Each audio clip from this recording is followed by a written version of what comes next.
Hello there, and welcome back to Ireland. Last time we didn't do much. We simply watched this drama here unfold, and had fun with that. But for now, I guess we'll just go ahead and start focusing a little bit more on I guess you could call it the issue at hand.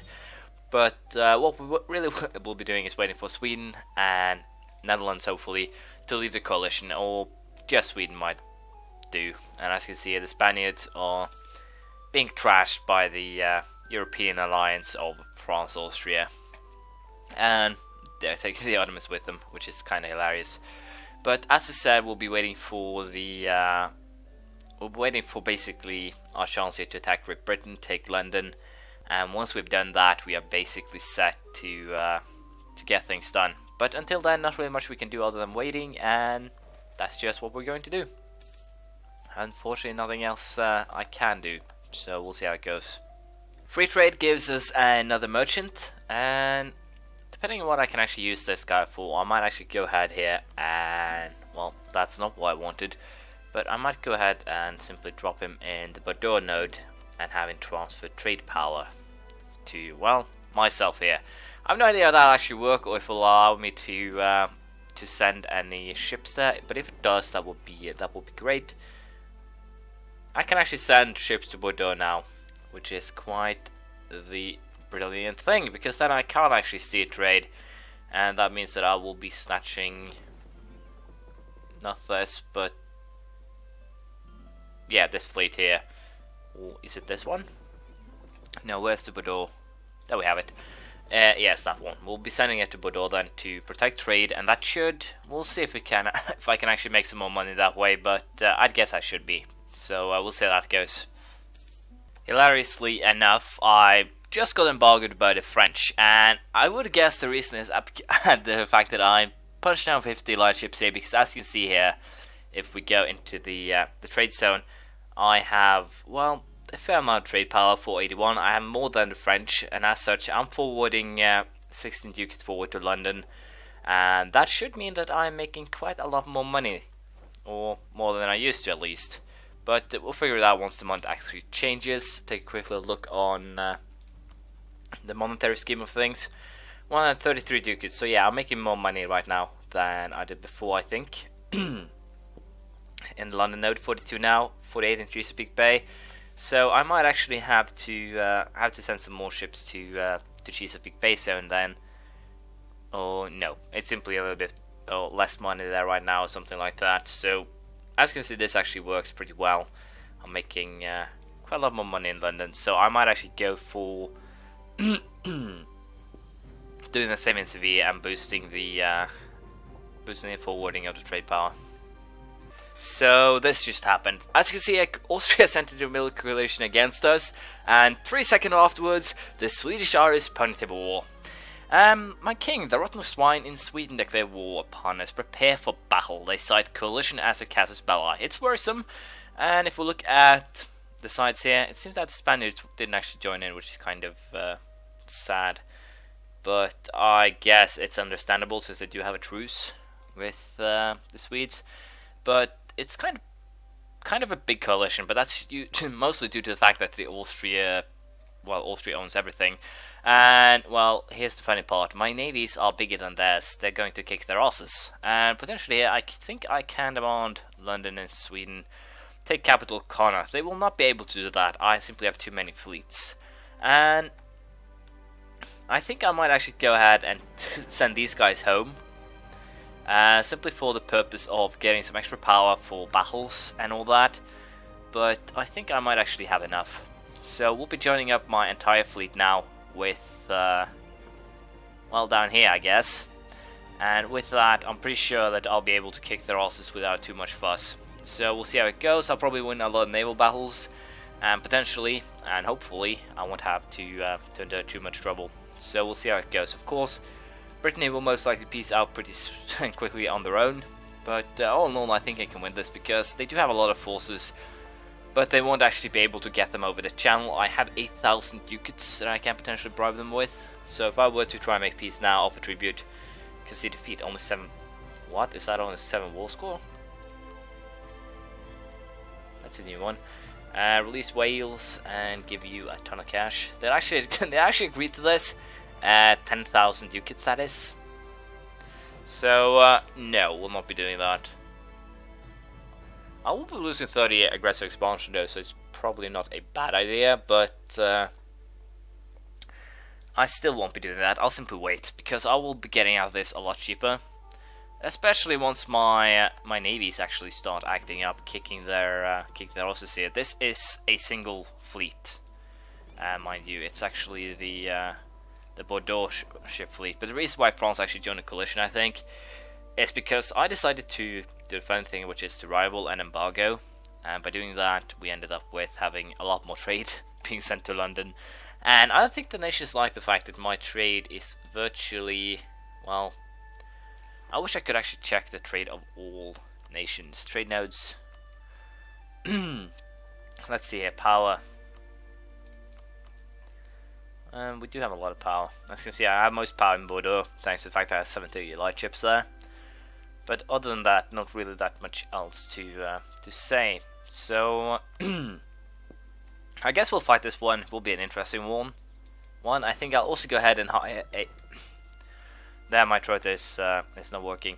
What I was going to say is I'll go ahead and hire a guy to take charge of my fleet, and I'm pretty sure I'll actually join these up to the HF or London division, as it were.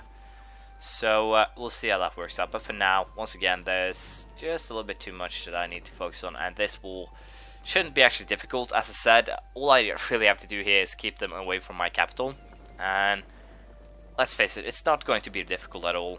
I'm going to have more or less complete control, and although the enemy does have a pretty good fleet combined, that's when it's combined. They can land some troops here. The Swedes are coming with 14,000, but they won't be able to land enough troops to actually pose a threat. I do have a lot of money too, so that's not something to fuss about either.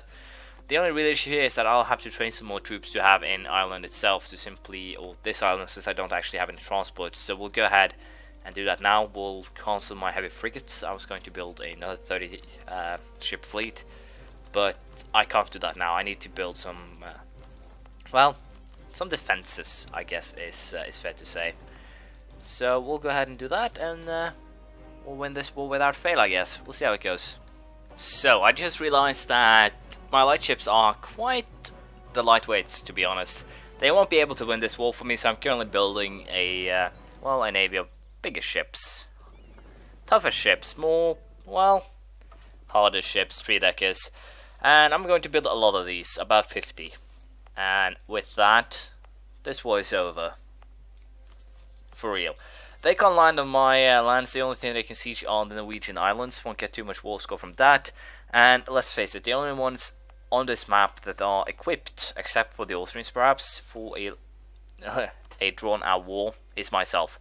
I have navy, I have money, I don't have anything that can, well, cause me any issues, as it were. And that is the facts. Let's face it, I'm currently having built up my navy, I'm currently having built up my armies. I have 8,000 ducats in the bank and still making $50 a month. So no, I won't actually have any fuss. I've also, as you might imagine, trained some more troops to deal with the British smaller armies here. They're still annoying, so I'm just going to build an army to, well, kill them off. And, well, that should work out really well. They are, of course, going to siege a little bit of my land. I'm going to get some war attrition, but it's not something that will be terrible to deal with. So for now, I'll just go ahead, hunt down these small British armies, and we should have fun. As you can see here, they actually landed, what, 23,000 men on Iceland, and, well, apparently the Norwegians, or the Norwegian lands, will be besieged, but I can't honestly say that I do not care. This war will be a drawn-out one that or that I knew for sure. But once my navy is built up, I'll be destroying their navy. I'll be giving them tons of war exhaustion, and the end result will be that they can't really do that much. And also, apparently, I have chances of patriots. Naples entered a military alliance with Austria. I have no idea what Austria actually decided to betray me. I actually have 50 aggressive expansion with them too. Wow. That I did not know. What have I done? But as I said, it does matter. Even though I can't actually use the light ships for all they're worth, I do have two pretty good siege generals. So, end result, the only thing this war currently is a drag out, more or less. If the land troops on my islands, I can basically deal with them. My troops are better than anyone else's. So what I basically should do here is actually land troops in their lands. The only ones who actually have troops that can compete with mine are the Swedes. And they currently have their fleet standing here, no troops at all. So I'm definitely not in trouble. I dare say the other ones are the ones in trouble. Brittany will peace out once it's completely besieged, I'm pretty sure of that, so that war score is not something for me to worry about. And yes, as you can see, I now have what... well, I'm starting to get some big ships, and I can probably use them pretty soon too. So nothing to fuss about. The only problem is that Austria and everyone else has also ships, so I should potentially have chosen to go for naval ideas, but it's fine. We'll simply focus on this war and we'll see how it turns out. Pretty sure we might actually end up losing, but the end result is that I'm not the one who's going to end this with the highest war exhaustion. They are the ones who's going to end this bankrupt, and I'm the one who's going to benefit from this in the end. That is basically what I'm pretty sure of. We'll see if I'm right or not. So we'll continue this war and try and make it work. Well, you want to see a battle here? The Swedes have landed their troops on on my land here. We do have better morale. We have better military tactics apparently for some reason. Yeah, insufficient support. That's too bad for you guys. We are crushing you.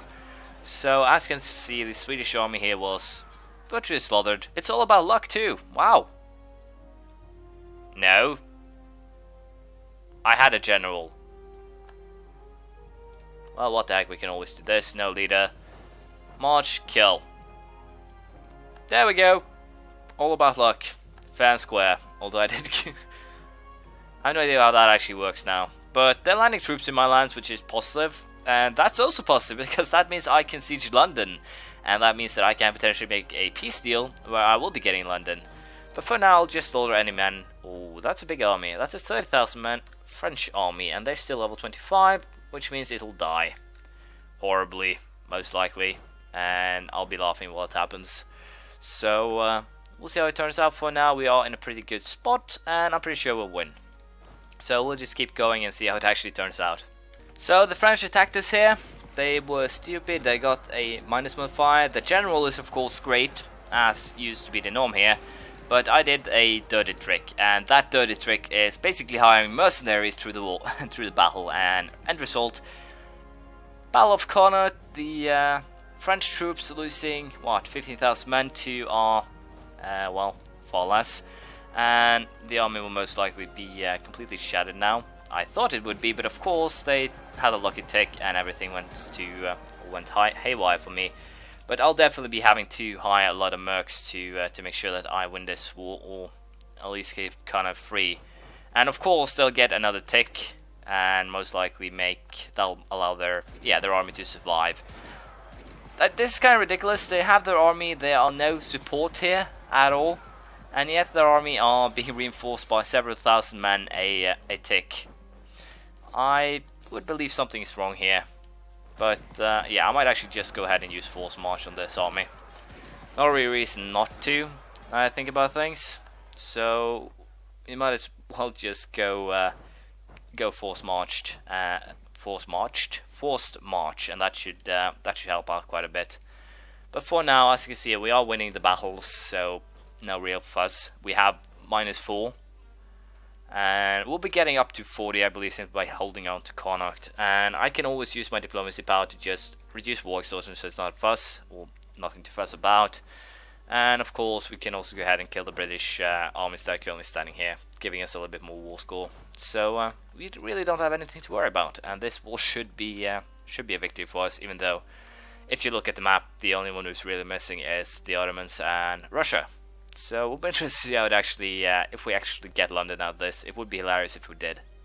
Well, things are starting to look a little bit hilarious right now, because as you can see, we do have a positive war score of 13, and the enemy alliance has what? 700,000 troops. 700,000. and none of them can can actually come onto my little island because they do not actually have the transport fleet and capacity to do that. And instead they're stuck on, well, Norway's lands. They wouldn't actually have any war score if it wasn't for Norway, the fact that they are my vassal. And that is kind of hilarious, because as you can see, from 34 battles, I have positive war score. The only thing is to block is right now, well, I'm currently still building my big ships. And that is kind of funny, especially considering the fact that they do have quite the hilariously big fleet. But once my big ship fleet is actually done, I'm pretty sure they'll get, these guys will get severely hurt. And once I actually start pouncing back on them, I'm pretty sure things will look in a little bit different light. I'm pretty sure also that they demand about 50. Yeah, relative strength of alliance is minus 20. That number is a lie. The same with the Swedish military strength lie. Length of war. The fact is, if you want to take strategic advantage versus what they're actually saying, is that they are saying that they can't take me down easily with the amount of troops they have. The fact is, they can only transport 83,000 of them, and they can't even get them onto my lands. They have sieged the Norwegian lands, and to be honest, I might actually go ahead and offer up. This is hilarious. I can't even offer up the Norwegian lands as tribute, which is definitely hilarity itself. I can concede defeat, but that's about it. And they'd almost be happy with it, and that's that's the second part of the hilarity. If I were to give up Wales, I believe that's actually enough. It's almost enough. So I might actually go ahead and release Wales to simply lower my aggressive expansion and not drag this out. I'll have Reconquest, of course, and I can simply kill them off. I can even revassalize them if I want to. So once again, it's not actually something that would pose me a problem, and simply dragging this war out is really not in my best interest either. I want to wait and try and drag it out, Joe, to see if I get something with Ireland. They can't actually get any more war score since they can't beat Norwegian troops, they can't beat mine. I'll simply get a taken war score, and if I simply wait, I will win this by default. So we'll do that. But unfortunately, I'm out of time. So this has basically been a hilarious lesson for, I guess, everyone. You can't actually beat anyone if you can't challenge their fleet. Especially if they're an island nation like Ireland or Great Britain. If you can't get past their fleet, you can't win a war against them no matter how you try. The best you'll get is a white peace or status quo. If they feel like giving you a boon, it'd probably just be give up this. But it's kind of hilarious that I can actually sacrifice the Norway's lands in this war, because, well, I would do it. I would simply get rid of this, because there's no reason for me to have it. The only province they have that I want is this one. So can I offer to, let's see here, nope, I can only give land to Hindustan. It's kind of hilarious though, the French does have some provinces in this area, but they don't actually dare face them. Actually hiding in Hindustan, they're not sieging or anything, they're simply hiding from this army, due to the fact that they are one tech behind. If they were to attack it, they definitely lose, and that is hilarious in its own right. But for now, I'll go ahead and build my navy up a little bit. I'm also tempted to go ahead here and take the, well, I thought I had a naval guy, but apparently I don't. So I could morale my armies up a little bit more, but no real reason for it. Still making money though, which is kind of surprising too. As you can see, my fleet maintenance has gone quite a lot higher than it used to, but once again, I can basically drag this out and have everyone accrue loans. And as you can see, even Austria is already at medium. And that's mostly due to the fact of war exhaustion and military strength. I have no idea what we actually are at medium. We do have a relative strength of alliances, wow. The AI's judgment on that is, at best, shady. Because it doesn't matter if I can put a million... I can have 1 billion men against you on paper, but if I can't actually get them to you, it doesn't really matter. It's like a shouting contest. No one wins, everyone gets sore throats. That's about it. But unfortunately, this is the end of this episode. Thank you for watching. Please leave a comment, praise, criticism, anything you feel like, and I'll see you around next time. Bye!